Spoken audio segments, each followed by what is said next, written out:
Birmingham is in the rearview mirror as RL Esports arrives at its next destination, the CRL 2025 Spring Championship. I'm your host for today's festivities, Vaudable, and joining me on the desk, we have Chixa, Bass, and Taco. Welcome in, everyone. This is where the action gets started, and I'm so excited to share this with you and everyone else watching for the top 8 teams in North America. But if Fisher wants to prove us wrong, they have to make sure they start strong. A goal here would go a long way, but Cream's not going to give it up that easy. Oh, but Jovan will do it instead! And it looked like everything's rejected, but no, it is not clear till it is off of your line, and it's particularly not in the middle. Not only a double tap. A very successful player overseas. If you're not familiar with him, it's probably because you didn't watch a lot of RLCS EU. You watched RLCS NA, though. You know this name, Zenil, to tie us up. But for us to get back, though, we'll have to hand off. As they cut back into the midfield, fake pass one, flick pass another. It's wide open for Fisher, and there's the lead right back. Just does, finding the right place, right time. And again, this is where these counterattacks are so lethal. Great dodge there, though, from Jovan, and that's going to be more than enough to get the defense a bit discombobulated, open up some space. Nothing's been enough except for the singular goal from Zenil, and that did take a little bit of trickery, a perfect 50, and then a dash. Opened up some space. Surprised to see the ender before the end of regulation. That could have been it, and it still might be. Hockey, I think, trying to deflect it to the side. Instead, puts it on top of his car and forces Zenil to make the follow-up save. And their entire tanks in order to just stay in this thing.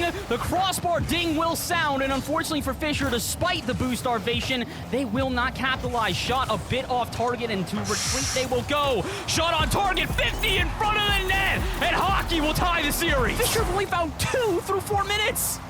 And they might find another one. Hockey, if they have another chance at this one. No. Pinball in front of the net. And Temple, where a player on Fisher, for us, it was trying to go across, take a wider angle. But the problem is, in doing so, it puts them a little bit out. And sometimes you're not able to recover. Speaking of Northwood, a lot of commotion in front of the goal. They were not minding the torpedo being dropped right on them. The Giants can still bleed occasionally here. You make a little bit of too much space midair. We'll get the demo to follow it up. Chaos erupting out at midfield, and I think it's to the benefit of Northwood. Creams automatic off the double tap, and that's saying something considering the bounce this one took. He not only gets the dunk, but then stays with it, hits the lip, and he still gets that read away. Zenil fakes him on the backboard. 30 to go. Fisher, desperate for a shot, will find it, but it will go off the bar. The ceiling and Hockey, the deflected the corner. Awkward for everyone on Northwood, so Forrest is going to break down the pace of play. Look for a pass, he will find it, and Jovan will end the OT quick. Justice giving me heart attacks there. He had a really heavy touch, and then there's no touch by Creams. Backboard, dunked down, almost recovered. Could it be this? It's an awkward touch from Jovan, and that might be enough. Creams, back center, off the backboard, fake out from Hockey, and it'll make its way in. You don't get anything too out of your control. Maybe with this one of the demo, Justice, no boost. He's getting back on the near post. It's deflected to Zenil. Open shot over the bar. Hockey off of the bar. Zenil denied on the line. Single event. North America is cursed by the crossbar. How about you just get a demo and send us to Game 7 instead? Creams to take us there. We're going the distance. Stay in the ground, clear that one away, and then wait for Creams to dime him up. That's wide open off the backboard, just in case. And it shows, even if Fisher does want to put forward any members, Northwood can just as quickly counterattack and make it threatening. Hockey a little bit late. That's a great deflection down for Justice. He's too far away. Jovan in no man's land. It's a 1v1 against Creams, trying to keep his bracket hopes alive. Creams gonna squash him down. Creams, like we said, has a vendetta this semester. He wants to prove they are not just the kings, but they own the throne. With 17 to go, I don't think there's a better way to stand. Can go which way, and I mean, we avoided the curse the first time around. Dare I say, can we avoid it again? Ixo, the double tap off the backboard to start it off for Maryville. Beautiful setup from Knight over to Ixo as he talked about. The double tap comes through, and Akron stuck on the back front. Patty has a nice look though, gets the flip, extends forward, shot is bar and down, and just like that, Akron blew on the board. Exactly what we want to see from Patty Patterson himself. Gets the flip reset and the touch forward. The defense none the wiser. Bar down and in. Yeah, certainly chaotic right now on the goal line. Not much boost for Akron, so they're picking up as much as they can. That one missed by 5 up, and it'll open up the back. Ixo cleans it on up, and he gets a second for Maryville. A close shave in game 1, and a close shave there for the defense yet again for Akron. It seems like everyone's woken up for the second half of this game. You talk about that, but so often we see the defense nowhere to be found, and this time that's the case for Maryville. 5 up will get it after the... Certainly a way to get off the player. If you can't go for the ball, then may as well go for the person in control. Granted, this one's a great pop out. Knight has the read at the stop, and just like that, Maryville back with the lead. To get their machine to victory started. Right now, a goal would definitely help them, but pinched off the post and away. There's still a chance for them to keep this going, but it does fizzle out. Doesn't matter too much when Speed has control. Knight on a demo on the back line. Bullseye does get one, but there they go at the last second. Isn't enough for them to scoop it out at the last moment. That they do. Bullseye. Here, Speed again, trying for a second time. Gets over one. The follow-up for Knight to sneak on through. But this is a good breakaway from 5 up. They might be able to finish it off, if not for the defensive EXO. Bullseye, though, on target, off the post and in for the first time. Knight now dangerously in midfield, wins that 50. In fact, it's on target. Wow. Can anyone get to it? Nobody even calls for it. The jump is late, and Knight, man, he is hot with the 50s right now.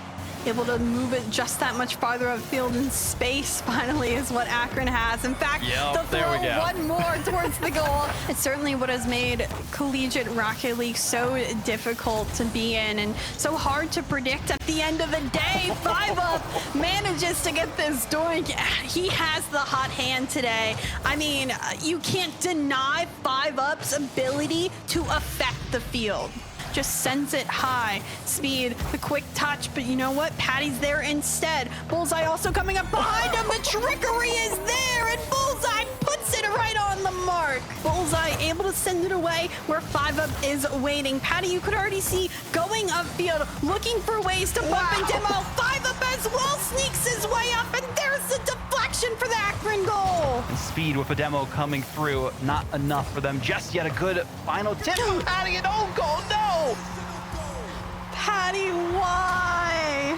Why? I feel like we haven't seen an own goal in so long, and just turns at the wrong time. Has a way to get towards that ball, but the touch isn't there. Another deflection. Akron trying to live by their defense, but they can't defend Knight right now. Knight, the savior in shining armor in the final seconds. 7 left on the clock. A similar fate. They're going to be able to go forward. They're going to get physical play of their own. Wova the first rejection, the crossbar, the second, and finally it's Helix to say enough is enough. And it's just the final seconds remaining. Can Wova push his way through? Still can't find a way to get to it. Got here shooting this one. It'll bounce off the corner and on in, and Ball State will lead late in this one. Then maybe get on forward up until the mistake. Immediate recovery. It's go with a pre-flip save to keep it even, but it's still not enough to prevent Helix from getting a perfect pass. Got over to midfield. Oath will not get there in time. Seamus already cherry picking, has the angle and the goal, and just like that, Wova off the sidewall gets the challenge a little late, though stays on this one. Got an unfortunate backflip, but he still finds the shot in the angle. Just when you think a mistake happened, he makes magic out of seemingly nothing. By Concord, who will try one last final effort, and that one will just ring true. Who knows? Maybe Concord have one more banger in them. Crispy's out of boost. He's going to take that one low. Well met, but now here comes part number 2. Helix, the goal line save, the only reason that is not in. Part of overtime where everyone gets reminded, oh right, it's sudden death, and they can't just immediately go on up. There is a little bit of anxiety, and therefore mistakes. Tragedy in the back. Crispy strikes. Not another own goal. I'm gonna call it one, because that's basically what it was.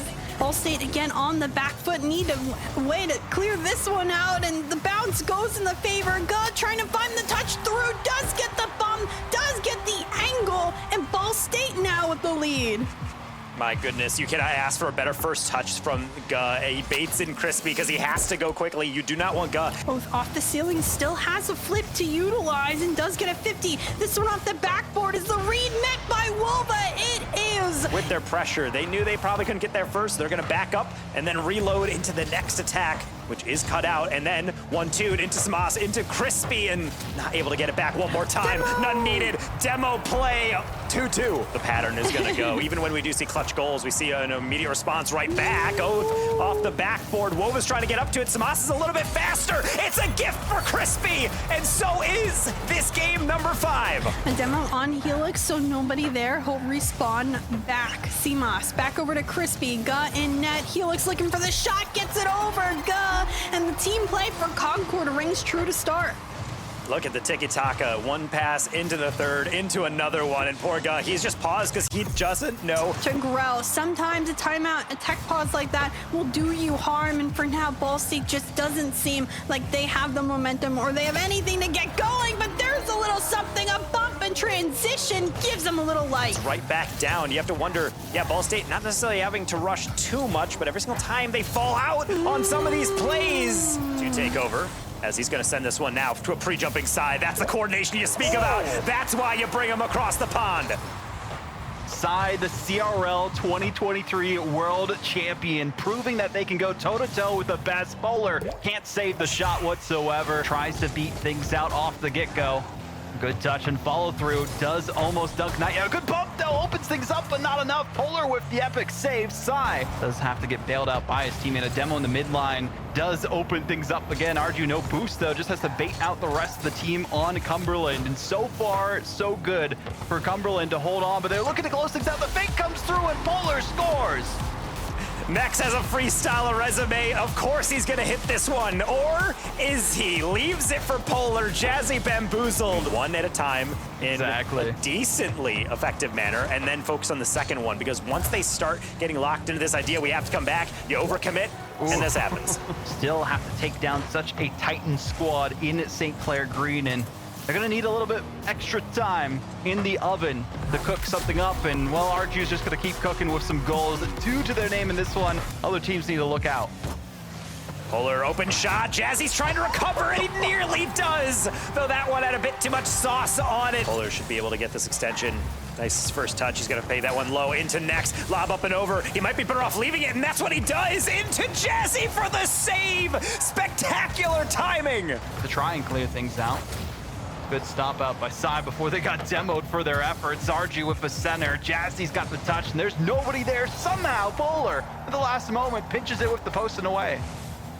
Arju tries to get that one through. Jazzy from the ceiling. Just gonna miss out on that one. Definitely keep your eye on this team. Sai and Jazzy even had their own appearances in the top 32 themselves, but next, trying to prove that the Polar Knights, their most vulnerable positions. Got to see what Sai can do with this backboard touch, though, dropping it down and not exactly where they wanted it. Jazzy goes under, though, and it sticks. He puts it through. There's not much time really left to waste. Pass down near post. Arju gets a little dunk. It's off the post and out. Saved by Nex. Now here comes the counter. No boost from Naya, but that's where the musty comes in. Beats one. Demos a second. Naya, no angle, no help, no chance. It's Nex off the bar. Polar gets another dunk. Naya, you need to finish. Can he beat the defender? He's deflected. Pandemonium in front of St. Clair's net, and yet they will not break. I am flabbergasted. I cannot believe it. A musty flick comes through, though, and a team bump, and that could have been their demise to go into OT, but somehow they still have not been able to showcase their best so far. Jazzy, though, does that in lows right before the half. With how little boost they've been able to muster. One more chance, the back post. This has to go in, and it does. Good bump as well in the midfield just to give them no presence of mind, especially the crucial demo from Jazzy. That could have gotten them the win here and now. One final touch could be all it takes, but St. Clair Green deny them access yet again and prove themselves worthy of a top 4.